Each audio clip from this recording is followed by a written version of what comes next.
Olá pessoal, meu nome é Edson, eu sou estudante do curso de licenciatura em Ciências Biológicas aqui do campus Umarama e como parte do meu estágio eu vou ministrar algumas aulas para vocês, tá? Eu vou apresentando os slides e vou falando porque eu não tenho como gravar o meu vídeo e os slides ao mesmo tempo, tá bom? Então, para a apresentação das aulas vocês vão só ouvir a minha voz.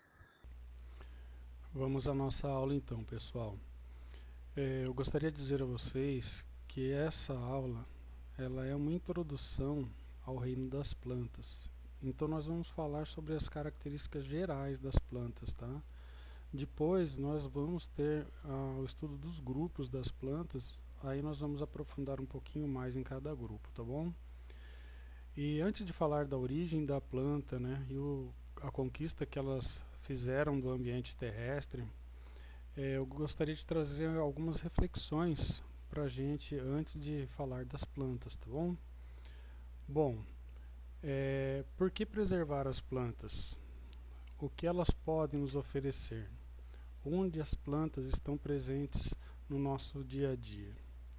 Então, as plantas são importantes ser preservadas porque elas garantem a nossa sobrevivência e a da vida selvagem, né, para que nós e as nossas futuras gerações possamos usufruir dos benefícios oferecidos pelas plantas, para termos mais qualidade de vida, né, um ambiente mais saudável. E quanto aos animais, eles são dependentes da vegetação para se abrigarem, para se alimentarem, né, servem como locais de reprodução.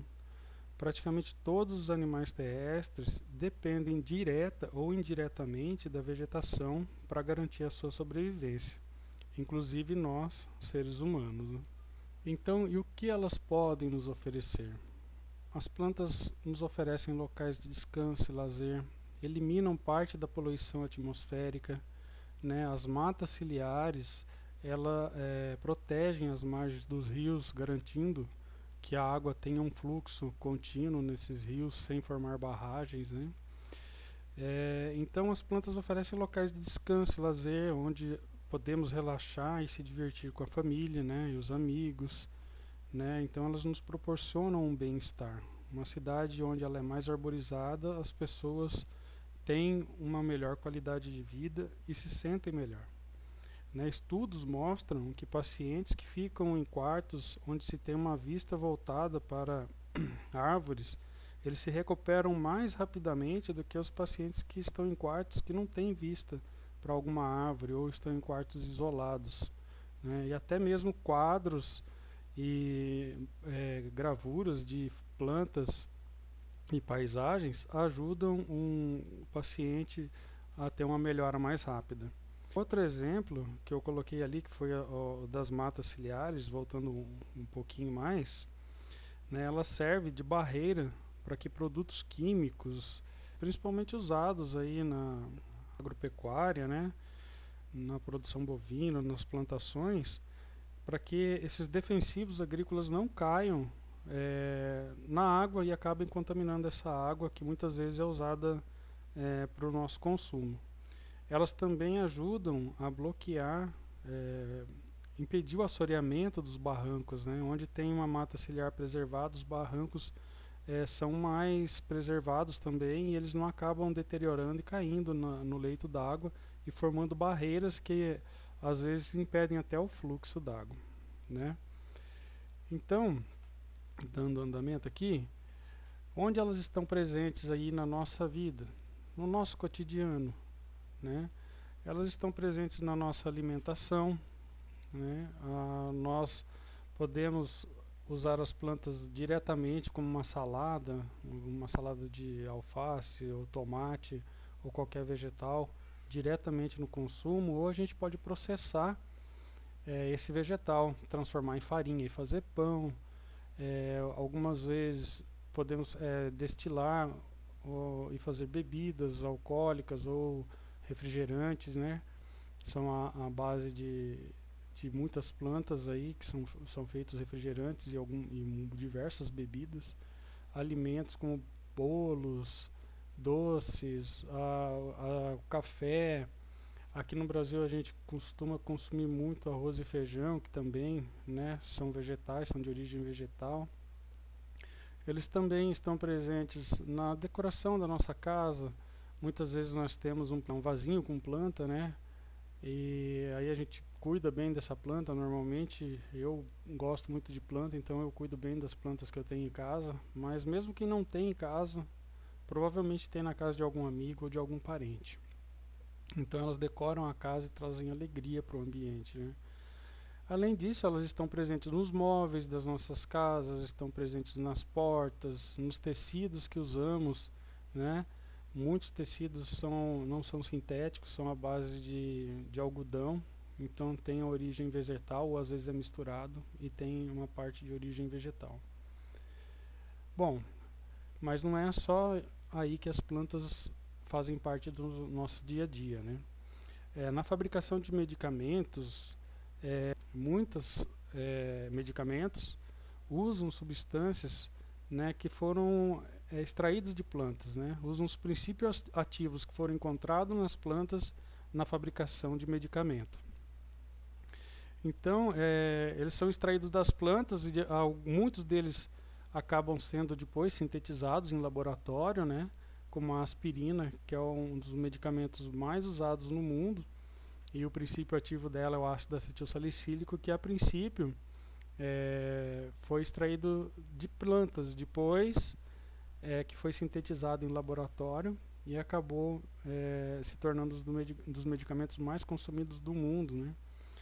Então também nós temos aqui o uso das plantas pelas indústrias de cosméticos, né, que existem diversos cosméticos que têm como princípio ativo também óleos essenciais, né, corantes, essências para fabricação de perfumes, corantes para maquiagem, óleos para hidratação da pele, né? Então muitos desses produtos aí, cremes também, shampoos, né, que são a base de plantas, né, que têm princípios ativos de plantas e são usados nessa indústria.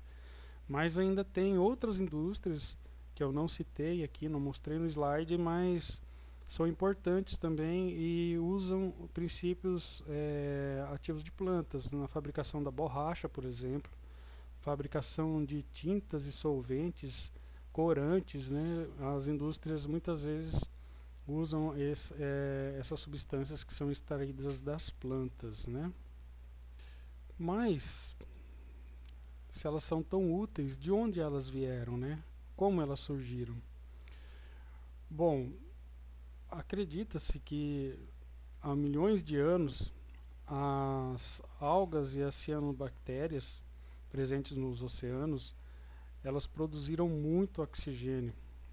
E esse oxigênio foi se acumulando na atmosfera e através de reações químicas, essas moléculas de oxigênio deram origem às moléculas de ozônio. E esse ozônio foi se acumulando na camada superior da atmosfera e formou uma camada bem espessa, né? E serve, até hoje, ela serve ainda de filtro contra os raios ultravioleta. Então essa camada de ozônio espessa, ela foi a responsável pelo surgimento da vida fora d'água, para que a vida saísse da água e tomasse conta dos continentes, né, da Terra.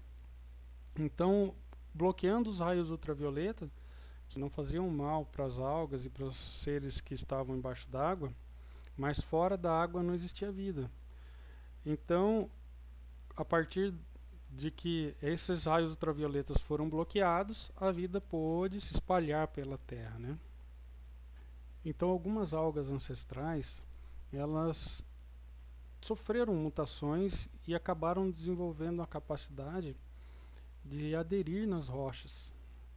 Então, em rochas e no substrato litorâneo, né, nas costas aí dos continentes, e essa capacidade que elas tinham de aderir aqui permitia a elas uma certa liberdade da água. Então a água vinha, né, com a força das marés e das ondas, mas elas permaneciam presas aqui e conseguiram a partir daí a sua conquista do ambiente terrestre, né?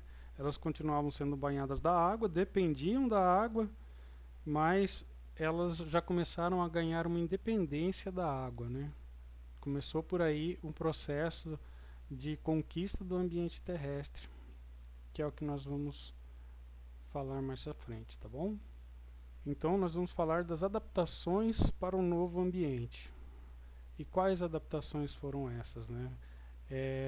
Essas plantas passaram por diversos desafios, tiveram que enfrentar diversos desafios. Então um dos desafios, apesar delas não sofrerem mais a incidência dos raios ultravioletas, elas ainda sofriam a incidência dos raios solares. E aí o que esses raios solares fazem?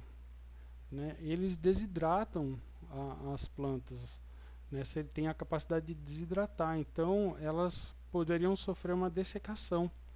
Então, em contato com o sol, com os raios solares, as plantas elas não teriam condições de sobreviver porque elas murchariam e morreriam por desidratação, né? Por dessecamento. Então, esse primeiro desafio, as plantas venceram com o desenvolvimento de uma cutícula sobre a epiderme. Né? Essa cutícula, ela é uma cutícula serosa, então ela é de lipídio, então a água tem muita dificuldade de passar por uma barreira de lipídio. Então a água acaba ficando retida dentro da planta. Né? Então com essa capacidade que elas têm de desenvolver essa camada serosa, elas já conseguiram vencer esse desafio, que é a perda de água causada pelo aquecimento dos raios solares. Né? A outra seria a fixação, que é aquele primeiro caso que a gente falou ali de exemplo, né? Elas a princípio ficavam presas em rochas. Essa sustentação não era aquela mais firme, porque eram radículas muito pequenas, então elas tiveram que desenvolver raízes para que essas raízes se fixassem no substrato, né, e conseguisse também absorver a água e os nutrientes que tem presente naquele substrato. Né. Então, as raízes foram muito importantes, além de fixar, de criar um ponto de fixação, elas ainda absorvem, né, os nutrientes e a água que está presente no solo, dando mais independência da água, porque agora elas conseguem extrair a água de um outro ambiente que não é o ambiente marinho, né? Essa água que elas absorvem, elas têm que levar para o restante da planta. Então esse também foi um desafio que elas venceram através da vascularização, né? Dos canais vasculares do xilema e do floema. O xilema transporta a seiva bruta, né, água e sais minerais, e o floema transporta a seiva elaborada, levando essa seiva elaborada a todas as partes da planta, inclusive de volta às raízes aqui, para que as raízes se desenvolvam. Né? Então, elas captam a água e nutrientes pelas raízes, essa água e nutrientes é transportada pelo xilema até as flores, passa pelo processo de fotossíntese e volta para todos os órgãos da planta através do floema, que é distribuído pelo floema. Então esses dois desafios, né? Absorver os nutrientes, fixação e absorção de nutrientes, depois a vascularização das plantas para que esses nutrientes pudessem chegar em todas as partes da planta de uma maneira mais eficiente do que o próprio processo de difusão que era feito dentro da água, né? Então elas não tinham a necessidade de ter vasos que pudessem transportar os produtos da fotossíntese, porque ia por difusão mesmo dentro da água, e nem de absorção de nada, porque as raízes não eram necessárias dentro da água. Aí um outro processo que foi importante para que elas então conseguissem adentrando mais ao ambiente terrestre foi a reprodução independente da água, né? Como que as plantas conseguiram superar esse desafio? Elas desenvolveram embriões multicelulares através de embriões, né? Então as plantas conseguem conquistar o ambiente terrestre a partir do momento que elas produzem os embriões. Esses embriões vão cada vez mais distante da água, né, e conseguem, através das outras adaptações aqui, se desenvolver e conquistando cada vez mais ambiente, que até que elas conseguem dominar o ambiente terrestre praticamente por completo, que em raros lugares da Terra nós não temos plantas, né? Mais nos hemisférios mesmo, né? Na Antártida e o Polo Norte ali, mas no restante do planeta e alguns desertos, e mesmo em alguns desertos ainda nós temos algumas plantas que conseguiram se adaptar e desenvolver com o mínimo de água que existe lá, tá? Então vamos para o próximo slide.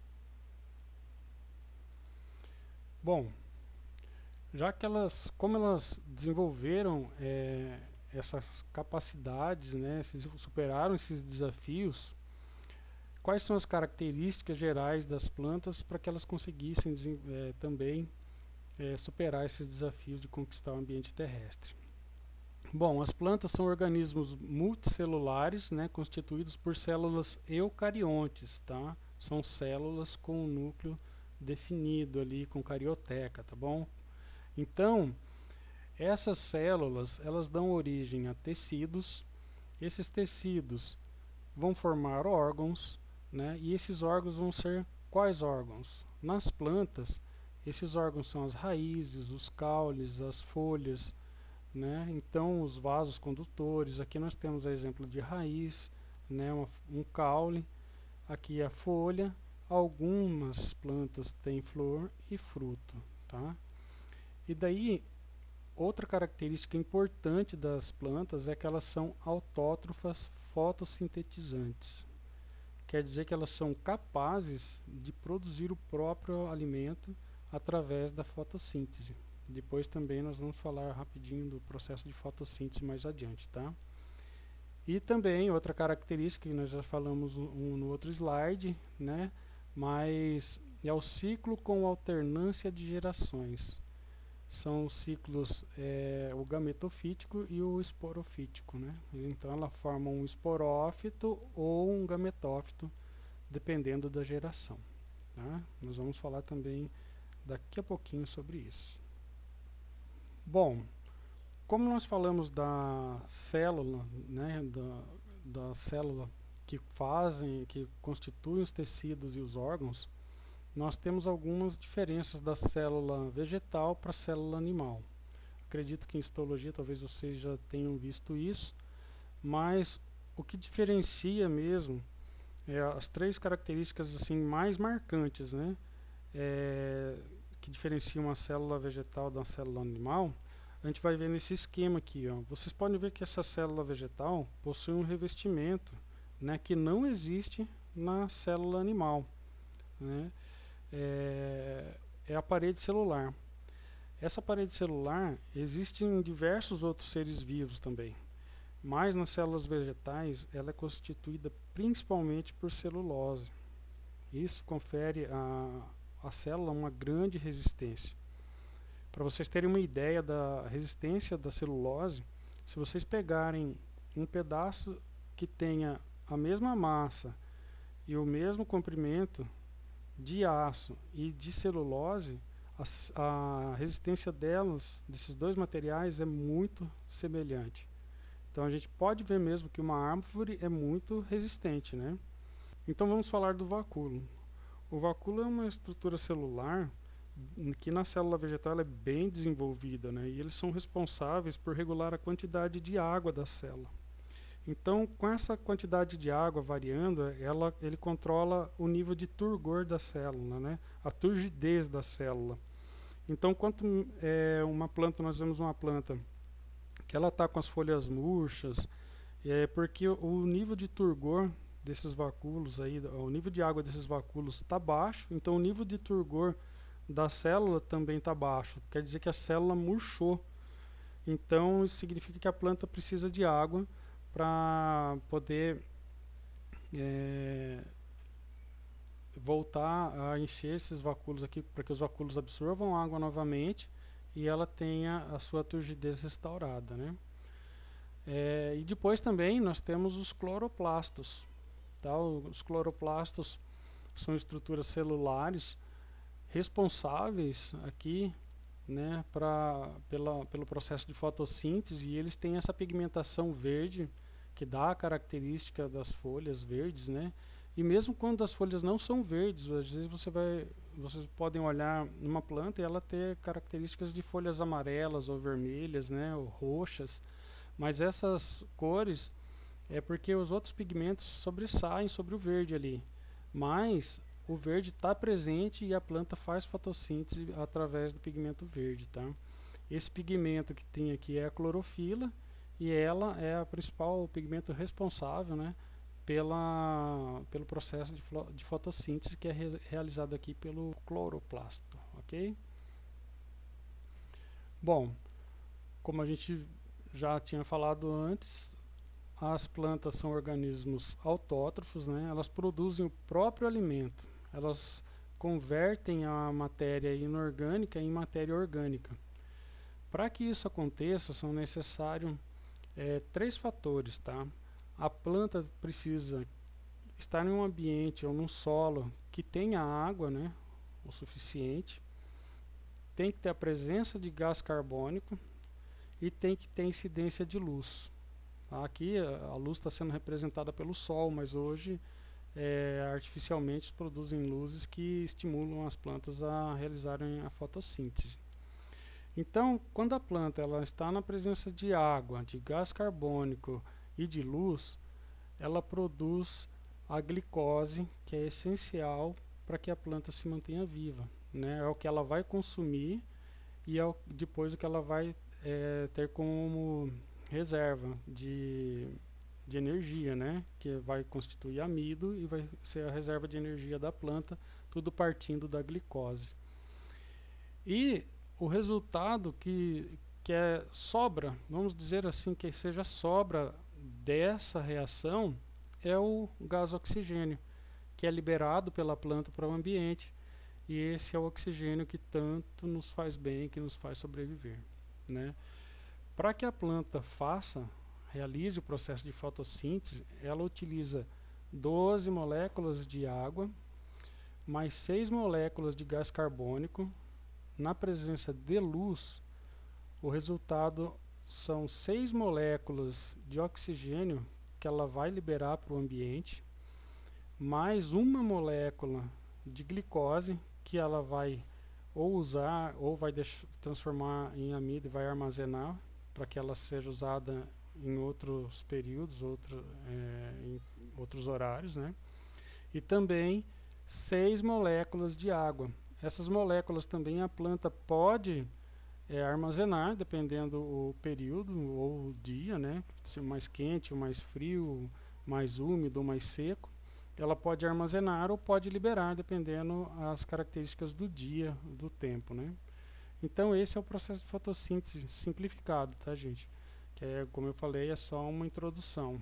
Então guardem isso, ó. Ela precisa de 3 situações para realizar a fotossíntese: a água, gás carbônico e energia de luz ou a presença de luz, tá ok?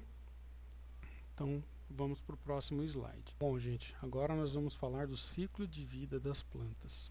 Esse ciclo, a primeira olhada assim, ele parece um pouco complicado, tá? Então, caso vocês não entendam a minha explicação, depois vocês podem deixar as perguntas ou as dúvidas no fórum, que eu vou procurar explicar de uma maneira talvez diferente para que de repente vocês entendam, tá bom?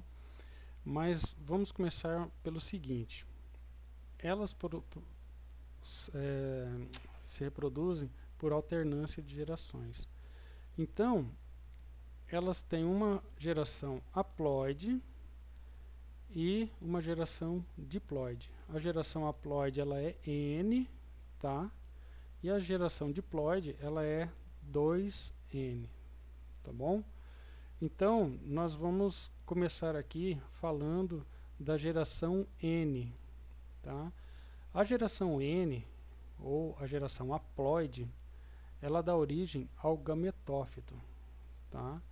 Esse gametófito aqui, ele vai produzir gametas por mitose, tá bom? Não é meiose, certo, gente? É mitose que eles produzem os gametas. Nós, seres humanos, produzimos os gametas por meiose, mas as plantas produzem os gametas por mitose, tá? Então o gametófito vai produzir gametas, tá? Então esses gametas eles vão depois se fecundar, né? Acontecer a fecundação. Um gameta, vamos usar esse aqui como exemplo masculino e um feminino, vão se fertilizar, vai acontecer a fecundação, a fertilização, e a partir daí eles vão dar origem a um zigoto 2N, né? E esse zigoto vai desenvolver em um esporófito. Então, se esses dois gametas, aqui um masculino e um feminino, esse é N, esse é N, se uniram, eles vão dar origem a um zigoto 2N, tá? Espero que tenha ficado claro até aqui, tá bom, gente?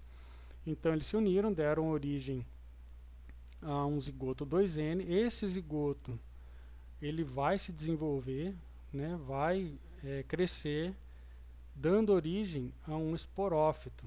Nesse caso aqui também, eu não falei no começo, mas nesse caso a gente está usando o ciclo reprodutivo de uma samambaia, tá? Mais para frente a gente vai estudar as pteridófitas, que são as samambaias, e a gente vai falar mais um pouquinho sobre isso. Então, esse esporófito, ele é 2N. Então, os esporófitos, tá?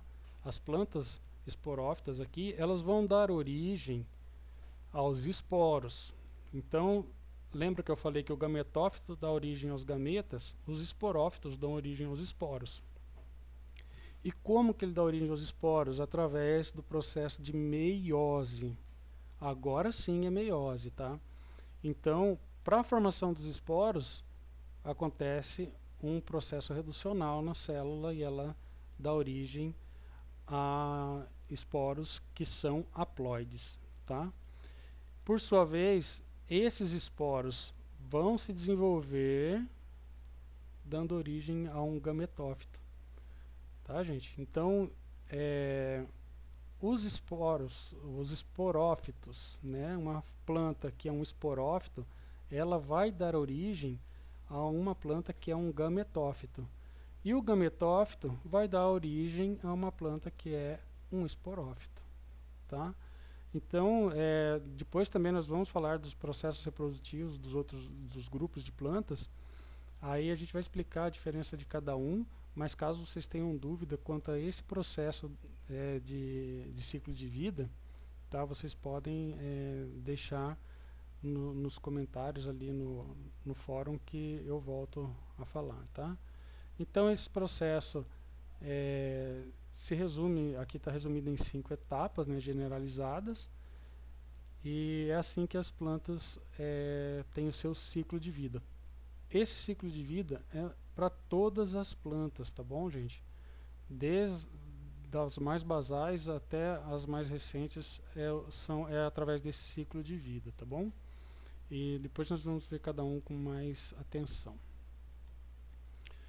Para finalizar, eu vou dar uma introduçãozinha aqui também sobre os que nós vamos estudar nas próximas aulas. Como nós vimos, uma alga ancestral, né, deu origem a todas as outras espécies de plantas, né? Nós vamos falar das briófitas, que tem umas características também que são delas, que elas são plantas avasculares. Essas briófitas, elas ainda não possuem vasos, tá?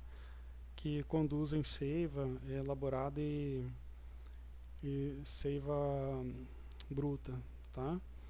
Então elas são constituídas aí principalmente por musgos e hepáticas. Normalmente nós conhecemos mais os musgos, né? Mas as mais conhecidas são os musgos e as hepáticas, e o ciclo de vida delas também é um pouquinho diferente das outras aqui, que é o que a gente vai ver também na próxima aula.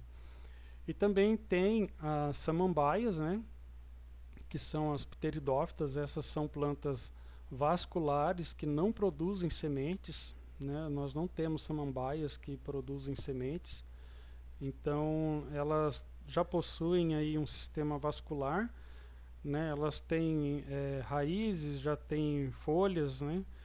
E aí, como os representantes delas aí mais comuns são as samambaias, as avencas, né? Os xaxins também fazem parte das pteridófitas.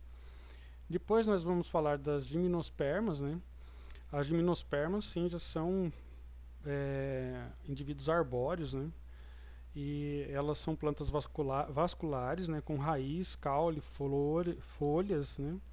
Mas elas não produzem flores, né? Nem frutos. A sua estrutura reprodutiva é o estróbilo, né? A estrutura reprodutiva das gimnospermas são os estróbilos, e os representantes aí que a gente mais conhece e que se destacam, né, são os pinheiros, né? Elas, inclusive a araucária, que é o pinheiro do Paraná, né, a araucária angustifolia, ela é um representante das gimnospermas.